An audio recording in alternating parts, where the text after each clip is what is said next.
Bonjour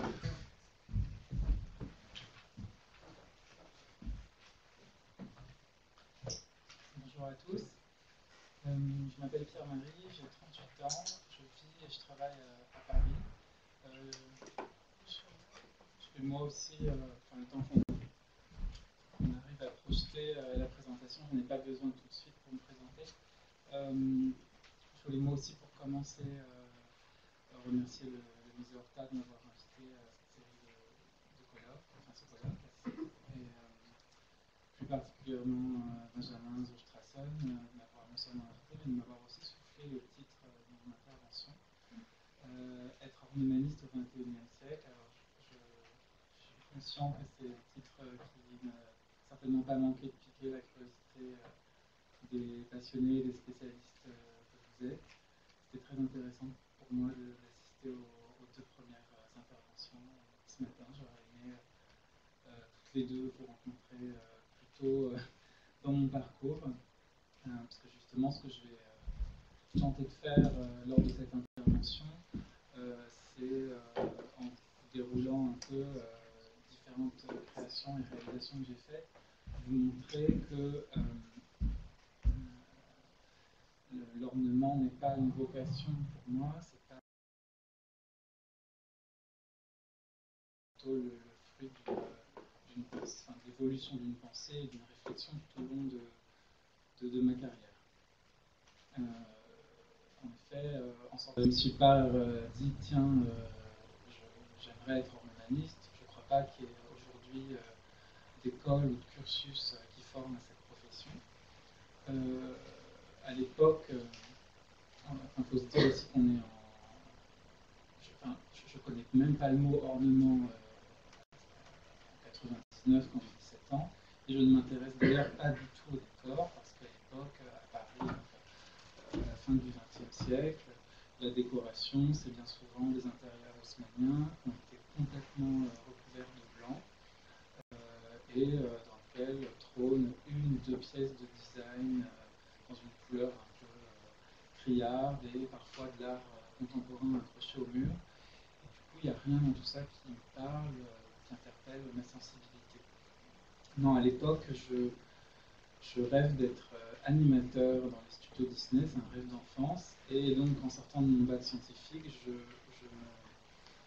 m'inscris à une année de prépa pour les concours des écoles artistiques à Paris. Et puis, à la fin de cette année, donc, je m'étais inscrit au concours de l'école des Gobelins, qui est l'école qui forme entre autres le métier d'animateur.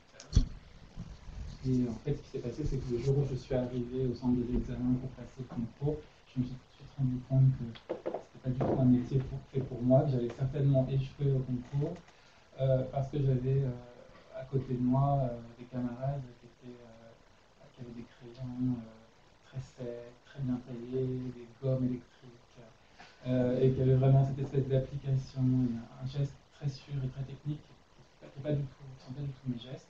Excuse-moi. Oui. J'ai plein de personnes en ligne qui disent qu'on n'entend pas très bien. Est-ce que tu peux te rapprocher du micro? Je vais plutôt rapprocher le micro. Oui. Ça va mieux comme ça, les personnes en ligne? On dirait oui. Ok. N'hésitez pas, hein, chers amis. Oui, donc ce concours de l'école des Gobelins, c'est un échec et je m'en rends compte le jour où je passe le concours. Moi, j'ai pas du tout ce talent technique ni cette connaissance de l'anatomie qui permet de décomposer un mouvement. J'étais plutôt attiré par le monde de l'animation, par l'espèce de fantaisie qu'il y avait, et aussi l'idée de pouvoir mettre en image toute une narration. Je décide donc de poursuivre un des cursus que proposait l'école où j'avais fait mon année de prépa, qui était un cursus de graphisme. Et j'ai tendance souvent, quand on me pose la question de quelle école j'ai fait, de ne pas vouloir la nommer, parce que ce que j'ai à en dire, c'est que c'était quelque part tellement décevant et nul que le bon côté des choses était que ça m'a poussé très vite à avoir envie de sortir des bancs de l'école pour travailler sur des projets réel. À l'époque, je tenais des carnets de recherche dans lesquels je faisais des dessins et des collages. C'était ma professeure de modèle vivant et de dessin qui m'encourageait à le faire.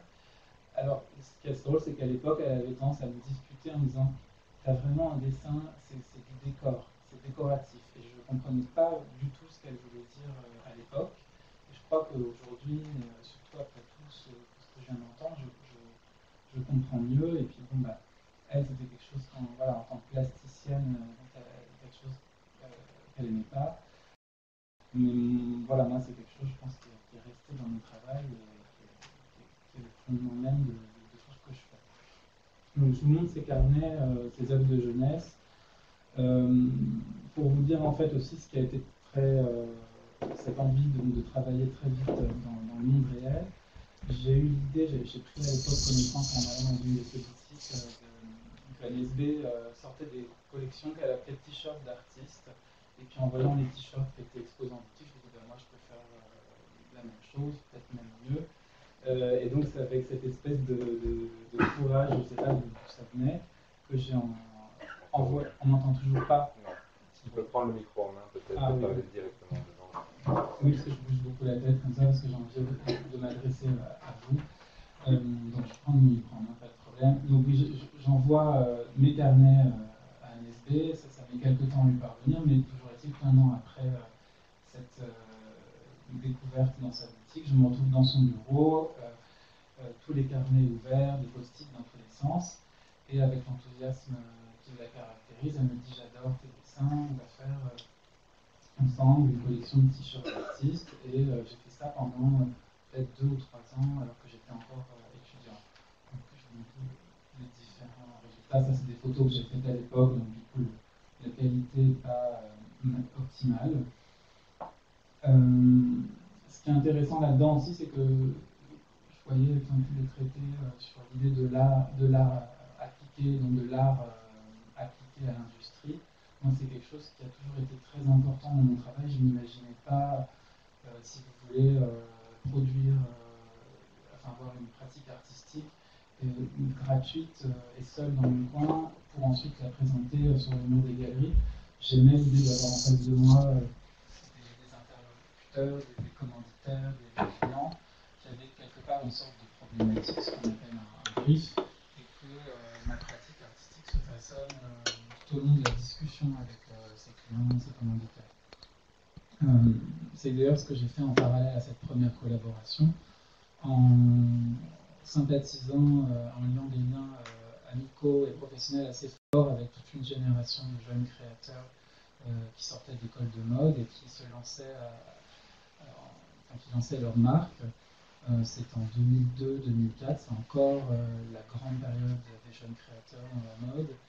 Et il y avait dans cet univers une sorte d'effervescence qui m'attirait beaucoup, une énergie assez forte, et aussi la possibilité tout à coup, contrairement au décor à cette époque-là, d'explorer la question du style, du beau, du style, et cette fantaisie me convenait tout à fait. Donc pour illustrer cette période, où j'étais encore assez jeune et débutant, j'ai montré quelques exemples d'une collaboration avec une créatrice qui s'appelle Mélodie Wolf, qui montait sa marque et qui, bon, moi, comme je sortais de mon école de graphiste, m'avait au départ demandé de faire ses invitations pour ses premières présentations, mes premiers défilés. Donc je lui ai proposé de faire des posters. Voilà, donc c'était des posters qui à la fois donnaient toutes les informations pratiques en haut à droite, permettait de créer une espèce d'image de marque et de raconter la collection qu'elle allait présenter. Ce qui est intéressant, c'est que comme c'était des structures toutes petites avec des économies vraiment d'entraide et très système D, assez vite, alors qu'on m'appelait pour faire une invitation, on m'a demandé est-ce que ça m'intéressait de me poser sur la création de motifs pour le textile, pour les vêtements en eux-mêmes. Et là, je dirais que ça a été aussi une sorte de première révélation, où je me suis dit que ce qu'on appelle le print, et l'idée de travailler simplement pour l'édition, pour faire des affiches, des outils de communication, m'intéressait, mais que très vite j'allais être beaucoup plus passionné par l'idée que mes dessins soient utilisés par différentes techniques de reproduction et pour aller jusqu'à l'artisanat dans mon travail aujourd'hui. Là, c'est une sérigraphie avec l'idée d'un millard aussi qui sont ces parties métalliques. Mais très vite aussi, comme Mélodie Wolf était passionnée par la maille, j'ai réalisé des dessins ici inspirés de l'URSA, on en reparlera plus tard, et de sa passion pour les hiboux, pour des techniques voilà, de tricot, machine, ou pour du jacquard, comme c'est le cas avec la robe à gauche de l'image. Et toutes ces techniques me fascinent parce que tout à coup, elles offrent à mes dessins. Là, il y a le format qui est donné par finalement le patron de la robe et le format du corps humain. Mais il y a aussi tout à coup le cadre qui m'est donné par la technique, imposé presque par la technique. Et alors que beaucoup y voient souvent des limitations, moi j'y voyais au contraire une sorte de règle du jeu avec laquelle il fallait s'amuser. Voilà, un autre imprimé. Dans l'évolution de ma carrière, j'ai beaucoup de ces amis avec qui j'ai travaillé ou que j'ai connus à cette époque-là, quand je travaillais avec des jeunes créateurs, qui ont par la suite eu la direction, des postes de directeur artistique dans des maisons plus installées. C'était le cas de Gabriel Grace, qui, à la fin des années 2000, signait les défilés pour Sonia Rykiel et qui m'a demandé de travailler sur des imprimés pour 2 défilés. Ici, c'est l'automne-hiver 2008, il me semble, et elle avait envie de faire des grandes robes en soie, avec des grands volumes, et cette idée de montage photo et de composition qui pouvait faire penser qu'on projetait presque des films anciens sur les robes, quelque chose de très cinématographique. Voilà le résultat le jour du défilé. Tout ce travail me constitue une sorte de portfolio très riche qui me permet, moi, tout en respectant les demandes des différents interlocuteurs et clients que j'ai, de créer, d'asseoir un univers assez prononcé, et ça m'offre une certaine exposition. J'ai pas mal d'articles de presse qui sortent déjà à ce moment-là, et on parle souvent de moi comme un graphiste ou un illustrateur. À l'époque, je connais toujours pas le mot d'ornemaniste, et pourtant, je ressens un malaise quand je lis des papiers qui parlent de moi comme graphiste ou comme illustrateur. Alors, c'est pas parce que ces deux professions quelque chose d'honteux, ce sont des très beaux métiers, mais je sens que c'est pas exactement ce que je fais.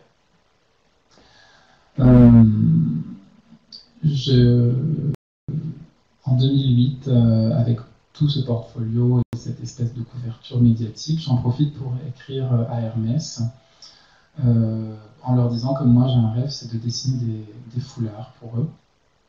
Donc on me reçoit, je montre mon travail, et ce que j'aime dans le carré Hermès, pour vous en dire 2 mots, c'est qu'il a 2 échelles, 2 lectures. Il doit fonctionner, comme vous le voyez là un peu de loin, comme une sorte d'étendard, mais il doit aussi fonctionner au plus proche de soi, noué dans le cou.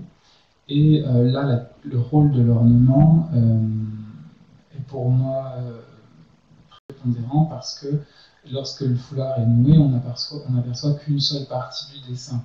Et il faut qu'à chaque centimètre carré de ce foulard, qui fait 90 cm par 90 cm, soit, je disais à l'époque, j'appelais pas ça des ornements, je disais que c'était des pièges pour l'œil. Et je trouvais ça important qu'à chaque endroit du carré, quelle que soit la façon qu'il soit porté, il fallait quelque chose d'intéressant qui se passe dans les quelques centimètres qui étaient exposés. Ce premier carré, c'est un carré qui est inspiré par un objet qui existe, qui est cette ombrelle recouverte de plumes de faisan. C'est un objet qui est exposé, donc qui n'est pas visible de tous, mais un musée Émile Hermès qui est au-dessus de la boutique historique du Faubourg Saint-Honoré à Paris. C'est son ancien bureau, et aujourd'hui c'est une collection et donc un musée qui présente la collection d'Émile Hermès, qui n'est pas une collection d'objets Hermès, ce ne sont pas les archives, mais une collection d'objets, tous autour du thème de l'univers équestre, vous vous en doutez, du Paris de la fin du XIXe siècle aussi, tout un thème sur la chasse, et un thème aussi sur le voyage et sur Napoléon. Cette camombrelle, donc, elle est plus dans le thème chasse, et elle a quelque chose de très étrange, parce que, contrairement à tous les objets qui étaient présentés, on n'avait finalement que très peu d'informations sur elle, et je me suis dit que c'était l'occasion rêvée de lui créer une histoire de toute pièce, surtout qu'on me disait que le thème de l'année 2010, donc, pour lequel je devais commencer à travailler, en tout cas essayer, c'était le thème du conte de fées. Et du coup, j'ai créé une histoire à cet objet qui n'en avait pas, mais qui méritait d'en avoir une. Alors, il y a quelque chose d'intéressant, je vous montre ça, c'est que chez Hermès, on ne m'appelle pas graphiste ou illustrateur, on m'appelle dessinateur. Et là, déjà, je m'y retrouve plus. C'est une toute petite nuance, mais je trouve que c'était plus juste. Et pourquoi je suis dessinateur? C'est entre autres parce que chaque dessin est ensuite décliné entre 8 et 10 versions colorées, et que ça, c'est pas du tout mon travail, c'est pas du tout mon fait. Moi, en tant que dessinateur, je crée la ligne qui va permettre techniquement, au moment de l'impression au cadre plat, de séparer chacune des couleurs d'une part, et aussi je détermine la répartition des couleurs et la façon dont tel et tel motif vont être associés avec un détail de la bordure ou avec le fond. Et là, je trouve qu'il y a quelque chose tout à coup de très technique où le dessin est reproduit pour un accessoire de mode en l'occurrence. Et là, je trouve qu'on est au plus proche de la question de l'ornement. Je vous montre quelques autres carrés que j'ai faits. Ça fait aujourd'hui 12 ans que je travaille pour la maison et j'ai dessiné une trentaine de foulards, entre autres, mais aussi tout un tas d'objets. Ce qui est intéressant pour moi chez Hermès, alors Hermès ne représentait pas grand-chose pour moi parce que j'ai des parents plutôt hippies et je pense une mère qui connaissait même pas l'existence des foulards. Donc il n'y avait pas cette espèce de volonté de travailler pour une marque prestigieuse, mais plus de travailler pour une marque dans laquelle mon travail avait une place légitime. Et c'est vrai qu'Hermès a une tradition de collaboration avec les artistes et une vraie connaissance du dessin, et a donné une grande place au dessin dans l'univers et l'image de sa marque. Voilà donc plusieurs foulards. Et il y en a un en particulier dont j'aimerais vous parler.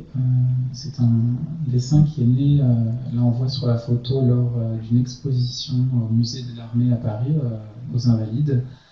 C'était une exposition qui s'appelait Sous l'égide de Mars et qui traitait en fait des armures maniéristes du XVIIe siècle, des princes d'Europe.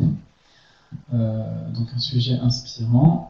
Et au-delà de ça, un sujet, alors là c'est assez drôle d'avoir cette photo. Hermès m'avait fait suivre par un photographe pour documenter ma démarche et justement montrer comment un carré naissait de l'inspiration jusqu'au moment où il était commercialisé.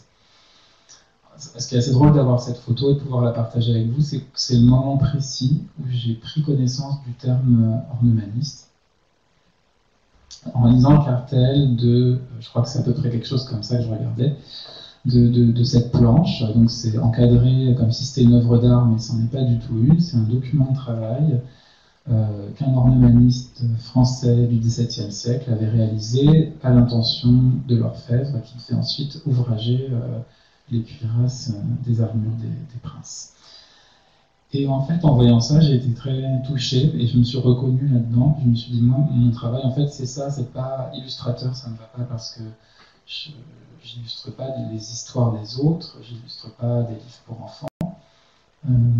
Je dessine du motif pour ennoblir une surface et pour lui donner un certain statut en fonction de la mission.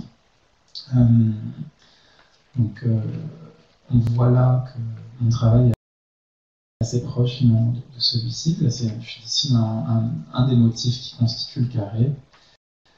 avec les différentes étapes, du croquis, la mise au propre. Voilà, c'est-à-dire que peut-être qu'un artiste s'arrêterait à ce que vous voyez là à l'arrière-plan de l'image, c'est-à-dire le premier geste, la première intention.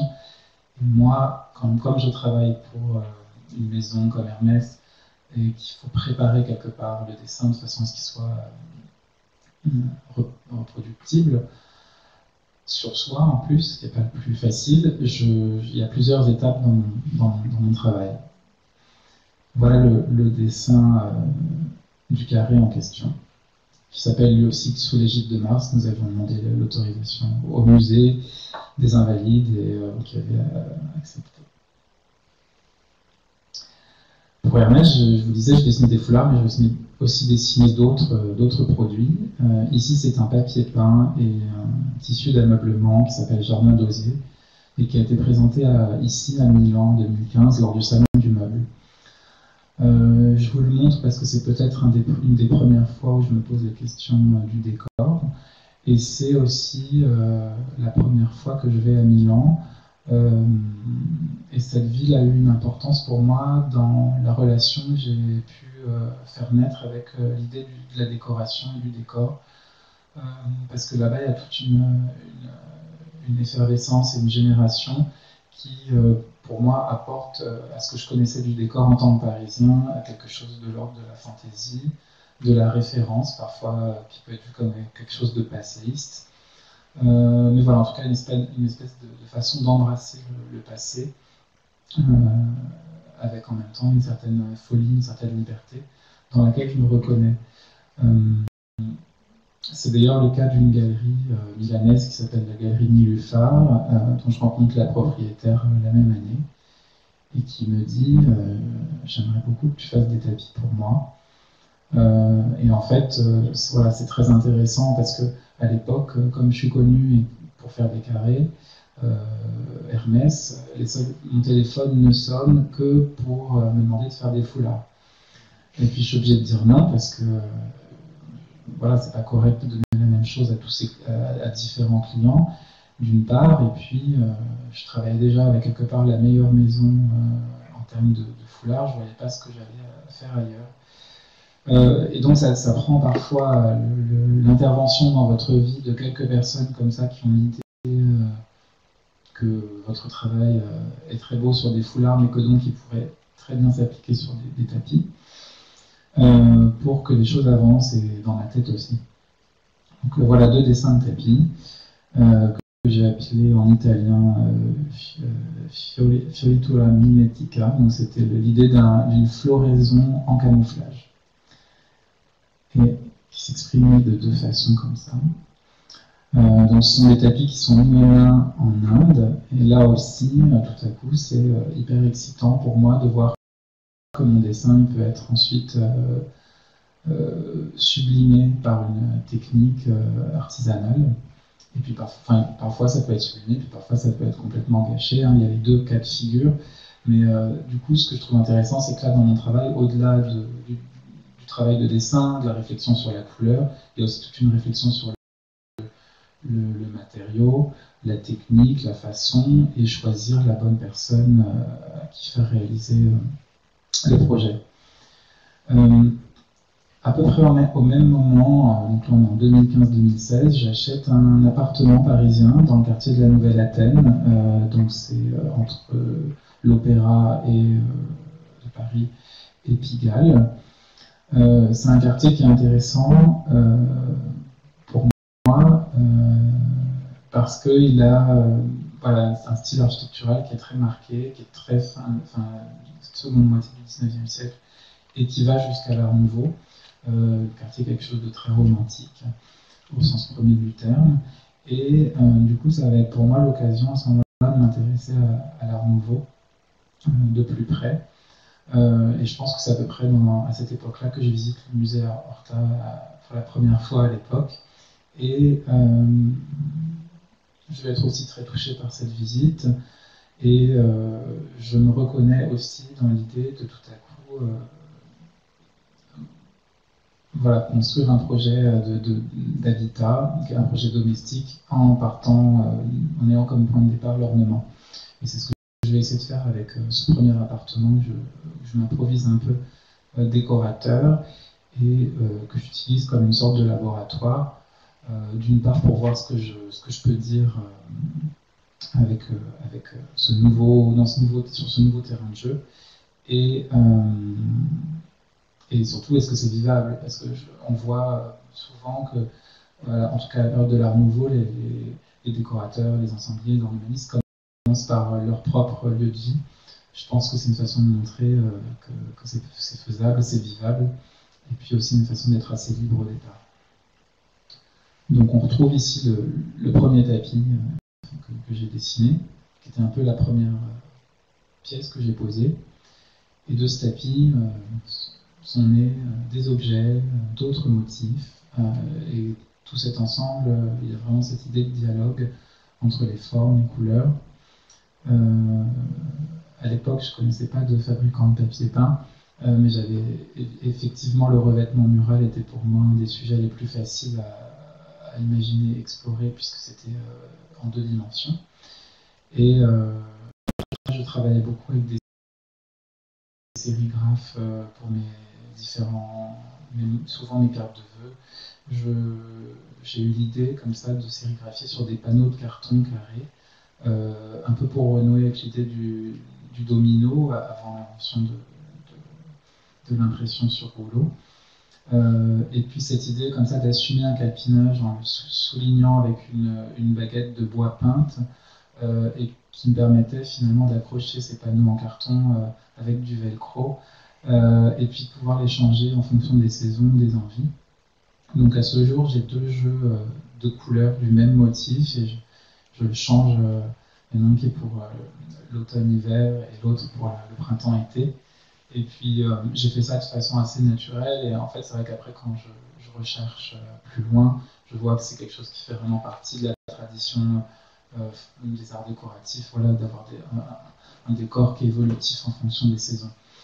Je m'essaye aussi au dessin de mobilier, ici de luminaires en l'occurrence. Donc ce sont 3 lampadaires, les 3 premiers que j'ai dessinés, avec différentes techniques qui allient l'impression 3D avec les espèces de queues de comètes en bois laqué, le socle aussi qui est une sorte de résine qui imite le plâtre,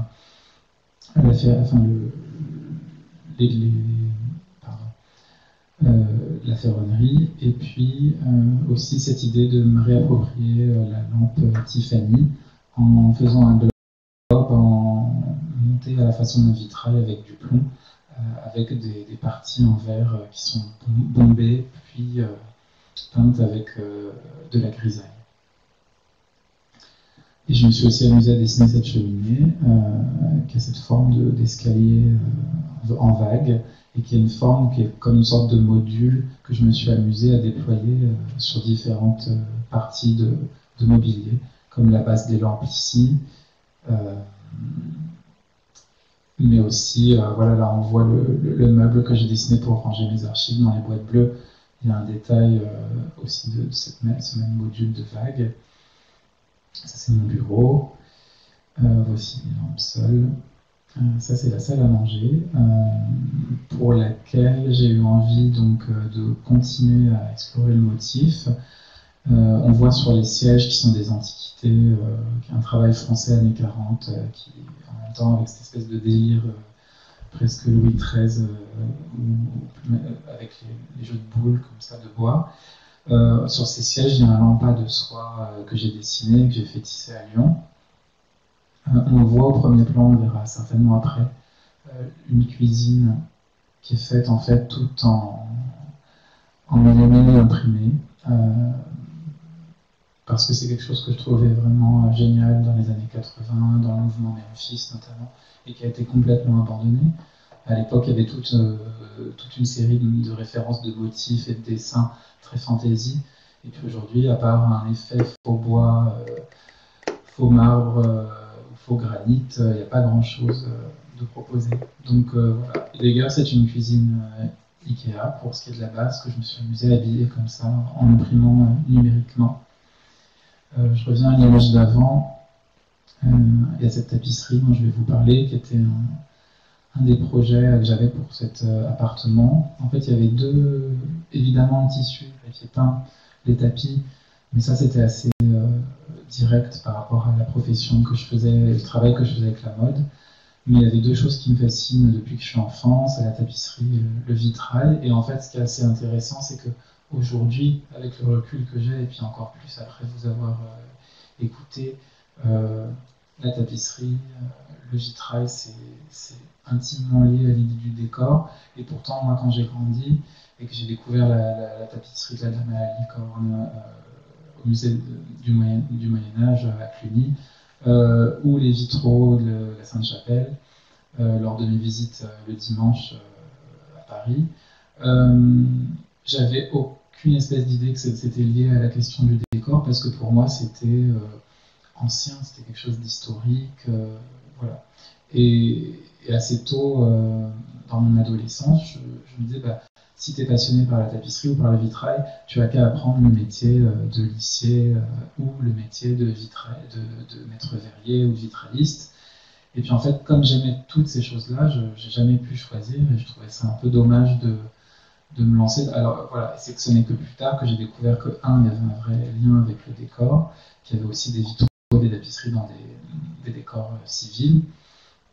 Et d'autre part, qu'il y avait mon métier qui était celui du dessin, et qui permettait de travailler avec tous ces artisanats.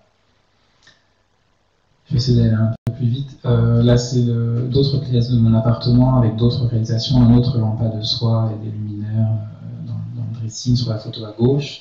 Et dans la photo de ma chambre, toute une parure de lit qui est brodée à la main en Inde sur des taffetas de soie. Vous avez des gros plans. Et puis le dessin aussi de la jupe de lit avec ces sortes de godrons surdimensionnés. Et les chevets et le portique qui tient la tête de lit comme une sorte de tenture.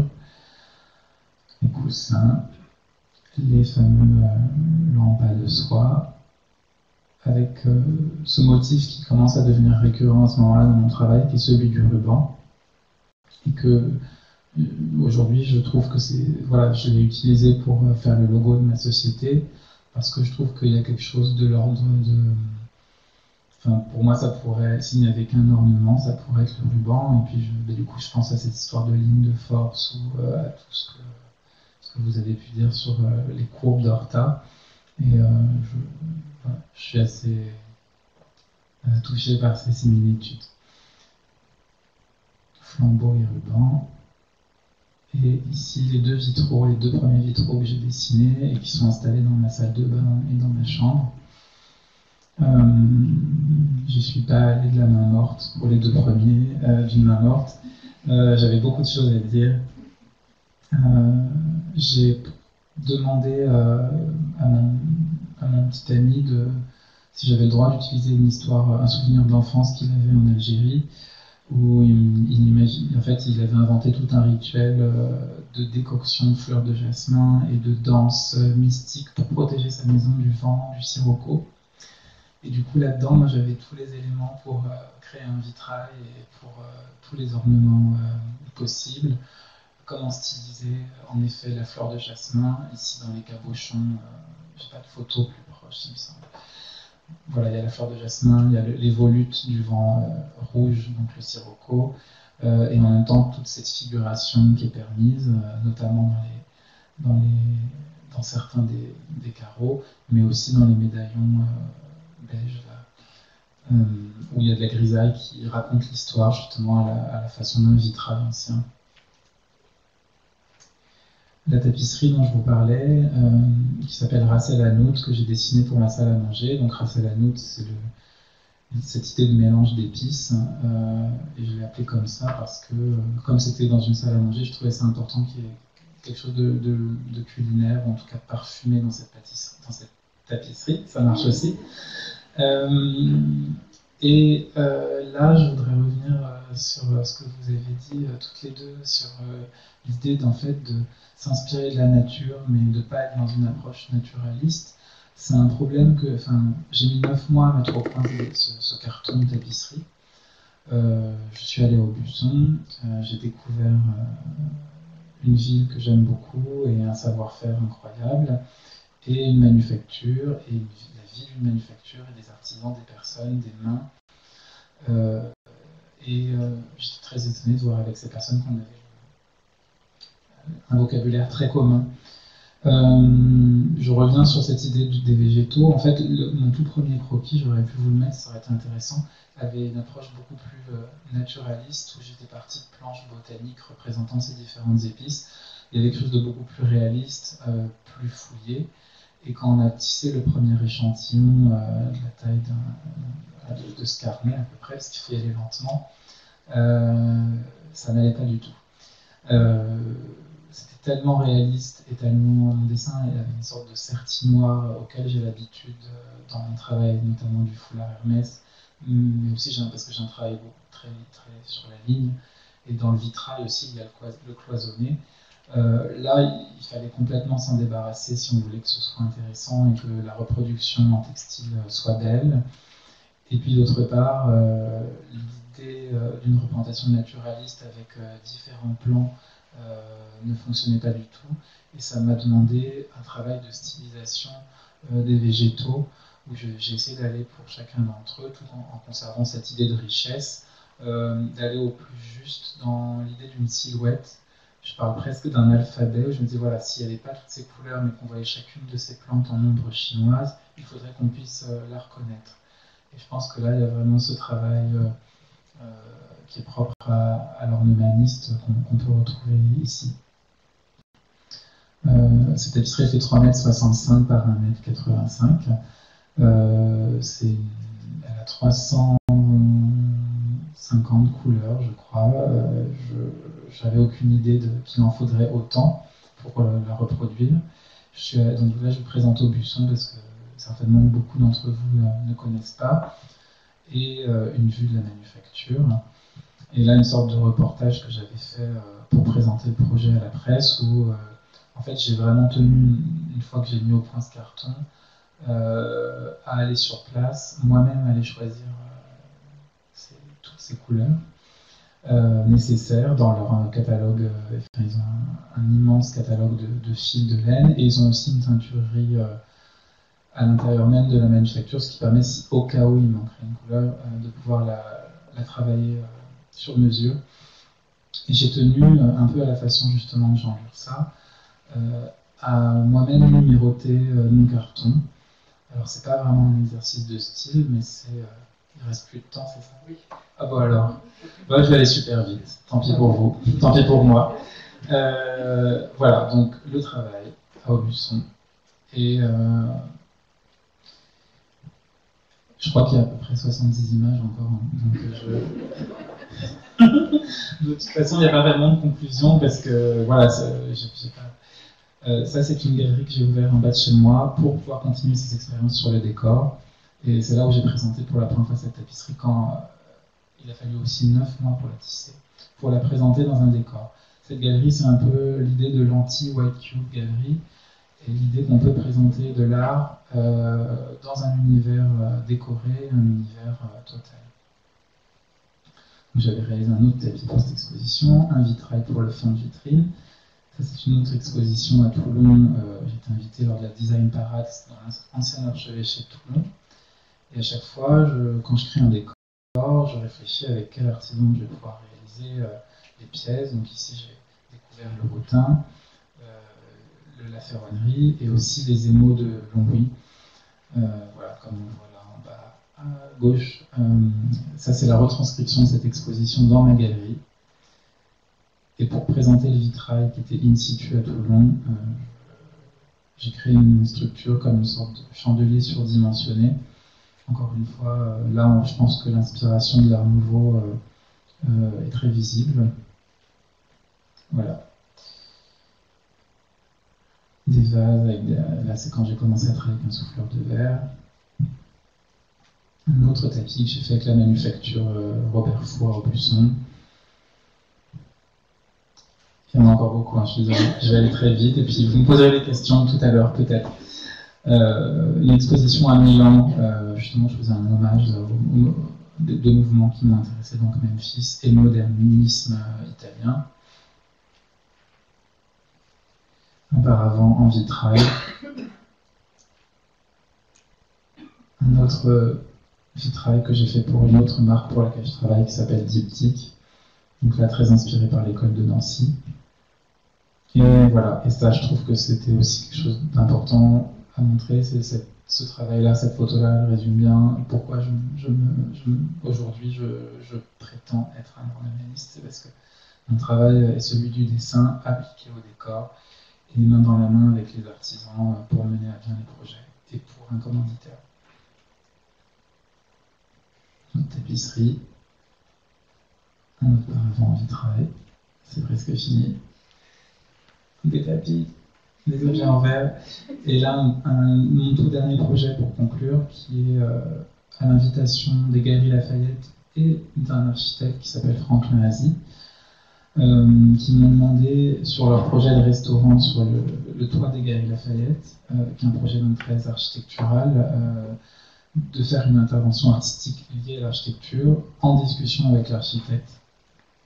J'ai dessiné donc tous les textiles, donc ici pour les voilages, le logo, et voilà, tout un ensemble de motifs qui est repris sur les menus, sur des coussins, des textiles que j'ai développés, et un ensemble de tentures qui sont là comme des rideaux et qui viennent réchauffer le pavillon moderniste, l'inspiration moderniste de l'architecte Franck Mahazi.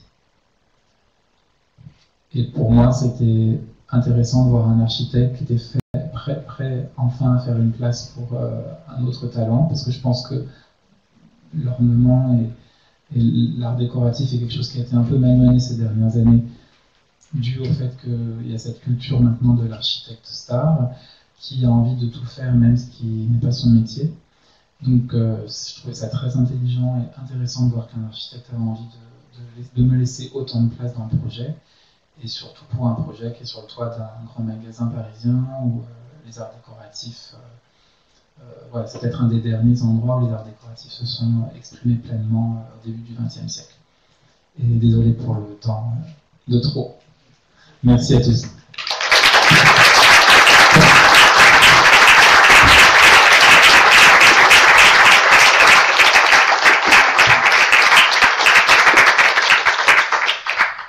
Bien, alors avant de prendre donc les questions-réponses, je pense que Prisca pourra nous rejoindre pendant ce moment-là sur la projection.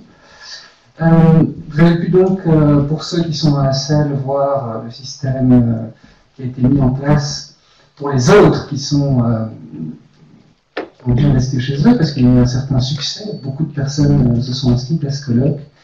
Et on ne serait jamais parvenu à mettre tout ça en place sans le soutien de l'université virtuelle du temps disponible. Donc ce que vous avez découvert là, c'est l'interface de cette université virtuelle du temps disponible qui propose tous les jours de très nombreux contenus culturels que vous pouvez découvrir à partir de chez vous. Et j'en profite donc aussi pour remercier toute l'équipe, Edith Moine et Hélène Drac, qui ont énormément travaillé également pour assurer le suivi technique, puisqu'il fallait former les orateurs et former aussi les auditeurs qui nous écoutent depuis chez eux. Voilà. Bien, alors maintenant j'invite les orateurs peut-être de ce matin à se rapprocher. Je pense que Prisca va nous rejoindre, et alors on va prendre une question dans la salle, alternativement, et une question sur l'ordinateur, en tout cas sur l'interface.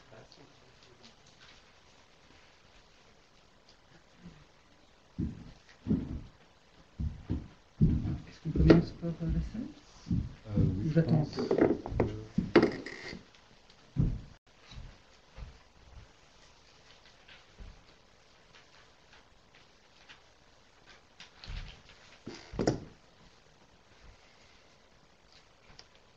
Pour l'instant, on va commencer par la salle. D'accord. C'est toi, tu es quelqu'un qui a une question dans la salle. Et toi, tu la remets sur l'ordinateur Sinon, il y a ou je m'écoute.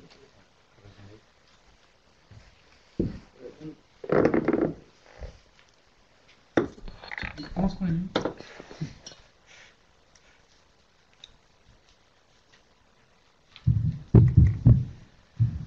Par facilité, je répéterai votre question dans le micro, de telle sorte que tout le monde entende sur l'interface. Alors, est-ce qu'il y a une première question, peut-être, pour l'un des trois intervenants de ce matin? Oui. J'ai une question pour Madame Aubry. À propos de la salle à manger présentée donc, à la Livre Esthétique, je me demandais, qu'est-ce que ce pot pourri des différentes salles à manger de Victor Horta nous dit finalement sur sa façon à lui de voir sa création, puisque il mélange plusieurs salles à manger. Pardon, François, je répète brièvement pour tout le monde. La question était l'image présentée lors de la conférence de Françoise Aubry, où on découvrait un mélange de plusieurs salles à manger, de plusieurs commandes, Van et Velde, Solvay et Lahus. Et qu'est-ce que ça veut dire de son travail, de mélanger comme ça des œuvres pour différentes commandes? Difficile de se mettre dans la peau d'Horta à ce moment-là. Moi, j'ai l'impression qu'il était très fâché par ce qui se passait autour du pavillon du Congo et qu'il a voulu marquer un grand coup et que pour cela, il a un peu marché sur ses principes et décidé de réunir des pièces exceptionnelles qu'il venait de créer. Elles sont créées au même moment, quasiment, pour Solvay comme pour Van et Velde. Et c'était un feu d'artifice dans la présentation. La critique de l'époque a retenu la beauté des bois, la flamboyance de la présentation. Mais je crois que personne ne s'est interrogé sur le fait que le mobilier était disparate. En tout cas, dans la presse de l'époque, non. Et ça devait être tellement impressionnant que le public a dû prendre ça comme un ensemble sans vraiment distinguer que les formes, par exemple, à Van et Velde sont davantage inspirées par le Congo, alors qu'à Solvay, le tracé est plus végétal et plus... autant Van et Velde est flamboyant, chaleureux, solaire et inspiré par le Congo, autant Solvay est peut-être un peu plus sombre dans des verts, dans des oranges, dans des tons de rose, et on est dans deux univers différents, mais je ne pense pas que c'était très apparent. Merci. Pas de question? Pas encore. Pas encore, on attend un peu. Une autre question dans la salle, peut-être? J'ai une question pour Pierre-Marie. Si j'ai bien compris, dans le travail pour Hermès, toutes les gammes de couleurs, les déclinaisons de couleurs que vous avez, c'est pas forcément toi qui les fais. Et quand on comprend l'investissement et le plaisir à aller choisir chaque grain de fil dans les gammes de production, je me demande s'il n'y a pas. Est-ce que la colorisation, la mise en couleur du dessin ne fait pas entièrement partie aussi de. Il n'y a pas une frustration des moments que ça se passe autrement là-bas, je sais pas. Je répète juste brièvement, la question était effectivement sur les carrés Hermès dessinés par Pierre-Marie, sur le fait que Pierre-Marie réalise le dessin, mais que les choix de couleurs sont faits à son insu presque, enfin en tout cas sans sa présence. En tout cas, je le découvre comme une vraie surprise. Je dirais que ça fait partie de la règle du jeu, j'étais quand même prévenu avant, et que c'est un travail que je fais avant tout pour Hermès, et que ce travail de coloration qui est fait en interne par leur coloriste et leur direction artistique, c'est aussi ce qui fait que mes dessins deviennent des dessins Hermès. Et je parlais de cette idée que moi j'aimais travailler dans un cadre précis. Voilà, autant j'ai le plaisir à choisir mes couleurs quand il s'agit de faire une tapisserie pour mon appartement, autant quand il s'agit de dessiner pour une maison qui a aussi une forte identité en couleurs. Ça me convient tout à fait, et je dirais même que c'est un vrai plaisir, même si l'exercice est étrange parce qu'on vit un an avec sa propre coloration du dessin et on le livre dans une certaine coloration, et je le découvre presque un an après dans 10 autres colorations.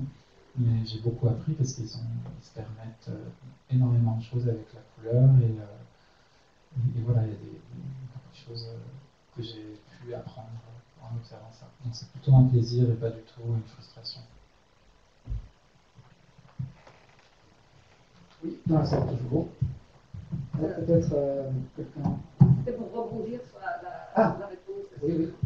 Je voulais savoir si c'était quand même vous qui fixiez le nombre de couleurs et quels motifs sont sur le même cadre.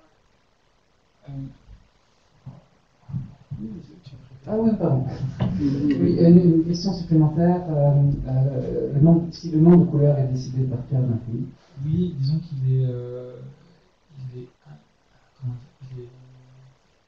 le nombre de couleurs est dicté par mon dessin.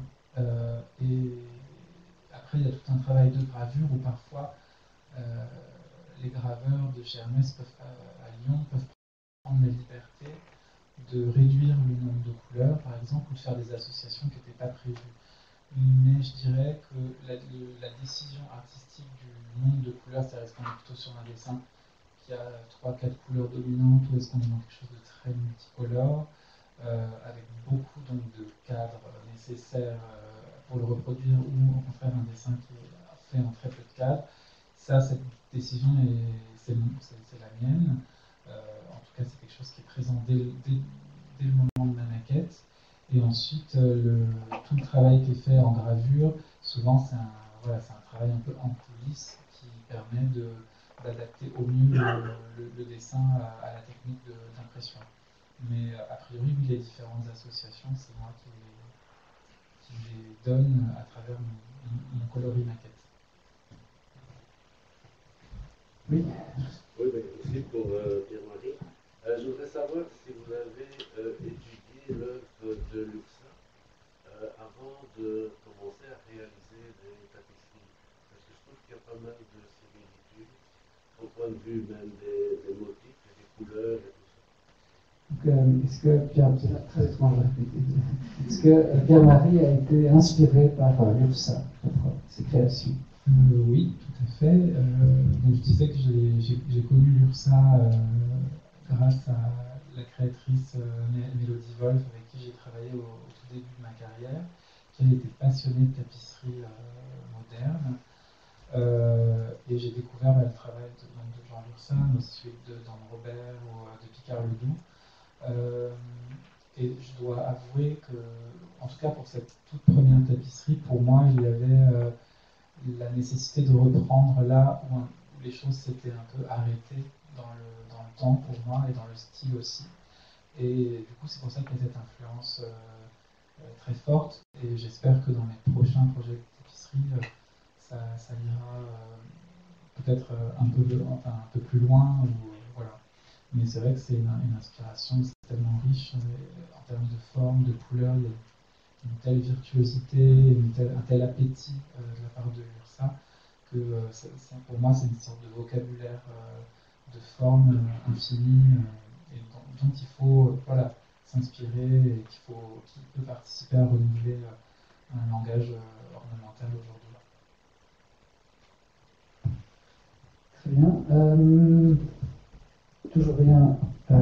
Des questions dans la salle, peut-être? Oui. J'ai une question un peu abstraite pour Mme Schmegel.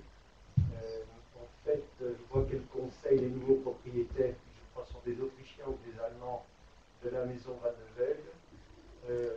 Est-ce que vous m'entendez? Cette maison, parfait. Donc oui, ce sont des propriétaires, c'est un couple germano-belge en fait, qui a acheté cette maison, donc il y a quand même un Belge dans l'histoire. Et la maison n'était plus occupée par un antiquaire depuis 1947. C'était une famille qui avait racheté à effectivement quelqu'un qui avait été antiquaire et qui avait été propriétaire depuis le moment où la maman de Maria VII, donc Louise VII, la belle-mère de Henri Van de Velde, a vendu la maison en 1916 jusqu'en 1947. Donc cette maison a été la propriété de la famille VII, en réalité. C'était dès le départ un projet financé par la belle-mère, donc ça a été la propriété de Louise VII, jusqu'en 16, ensuite l'antiquaire dont vous parlez, puis une troisième famille. Donc ce qui était extraordinaire avec cette maison, c'est qu'elle a finalement peu été modifiée. On a beaucoup de chance, les personnes qui ont habité cette maison de 47 à il y a quelques années ont fait des modifications minimes, d'ailleurs parfois des modifications que Van de Velde aurait voulu faire lui-même, et il n'y a eu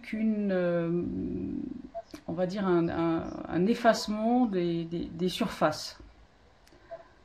Pour cette raison, le concept global était plus franchement lisible. Et c'est assez étonnant de voir à quel point l'absence de couleurs, le changement d'ailleurs parfois des valeurs, des couleurs, ou l'absence de couleurs, la disparition des papiers peints, a fait perdre sa tenue à cette maison, qui était conçue comme une chose. Donc c'était intéressant comme l'ornement, au sens très large du terme, c'est-à-dire aussi la couleur, par exemple, et les matériaux, jouent un rôle fédérateur d'un ensemble décoratif.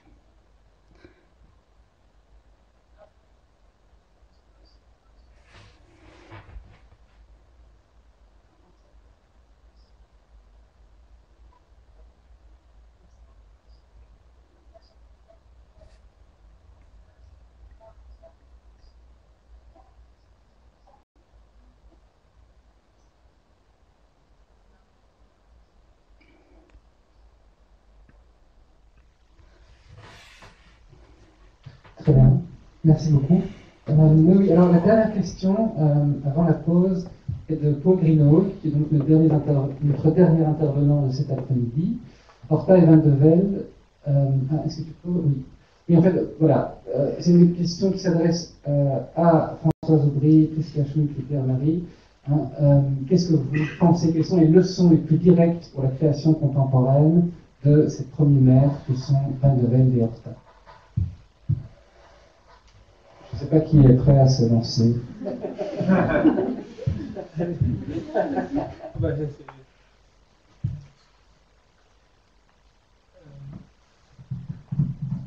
vais vraiment devoir improviser parce que c'est une question compliquée.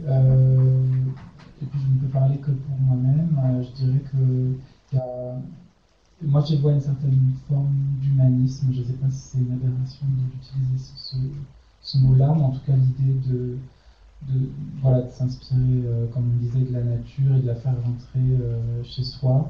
Enfin voilà, j'y vois quelque chose de très humain et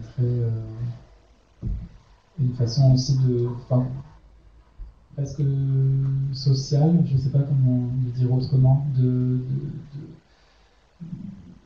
de faire rentrer le beau dans l'intérieur des gens, et l'idée aussi même si on a vu que c'était souvent pour des personnes très aisées évidemment, mais cette idée du beau pour tous. Est-ce que vous pouvez me sauver en disant quelque chose d'autre? Je n'ai pas trop réussi à répondre. Non, mais je suis tout à fait d'accord avec vous. Regarder la nature et l'introduire dans la maison, c'est une source de satisfaction, parce que l'homme fait partie d'un tissu, c'est ce que les écologistes disent maintenant. C'est une trame, la nature est une trame, c'est un tissu finement tissé, et il n'est pas question de s'en dissocier. Et donc, lorsque on introduit des éléments empruntés à la nature dans la maison, c'est comme si l'homme retrouvait sa place au sein de la toile, que par ailleurs il s'évertue ces dernières décennies à détruire, probablement jusqu'au dernier animal vivant. Donc je crois qu'il y a quelque chose de réconfortant, de satisfaisant pour l'œil, pour les sens, dans l'emprunt de motifs à la nature et aussi de couleurs. Vous utilisez le white box, moi aussi totalement, parce que je trouve que les intérieurs blancs dénués de toute je veux bien ajouter je veux bien dire 2 mots aussi, sont aussi mais bon, évidemment c'est extrêmement interprétatif. La grande différence, c'est que notre société d'aujourd'hui n'a rien à voir avec la société de Van de Velde et d'Horta. Et selon moi, notre société est devenue tellement individualiste que cette idée que certaines personnalités artistiques puissent avoir un impact social n'est pas d'actualité, n'est pas possible aujourd'hui. Après je découvre le travail aujourd'hui de Pierre-Marie, que je trouve très beau, bravo. Voilà, mais pourtant on est voisins en fait. En fait, vous habitez juste en bas de chez moi, mais j'ai jamais vu votre travail avant. Bon, c'est vrai que je porte pas de foulard Hermès, mais...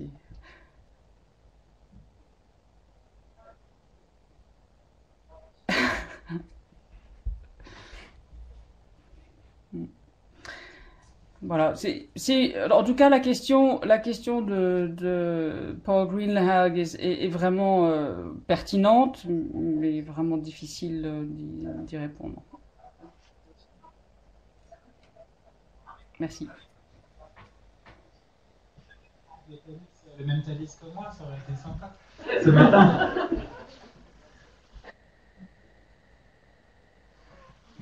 Est-ce que je peux...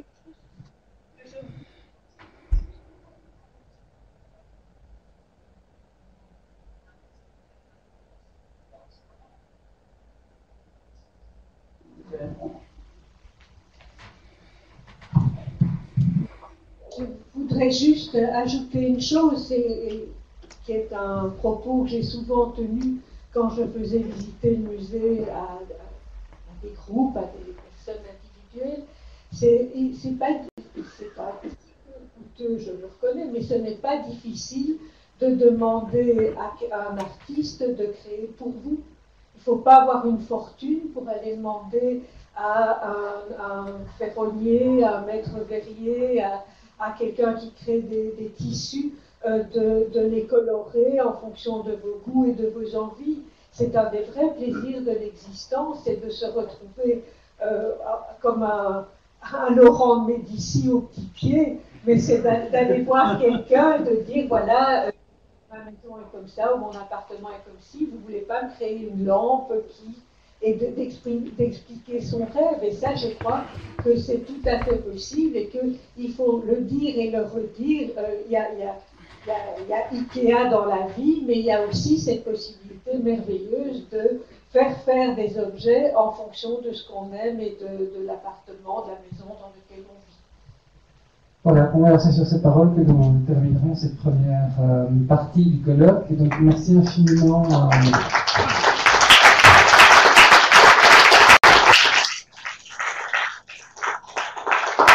Merci infiniment à Prisca, Pierre-Marie, Françoise, très intéressant exposé. Et donc, nous avons déjà énormément de retard, évidemment. Donc, il y a une pause d'un quart d'heure, pas plus. Donc, on reprend déjà.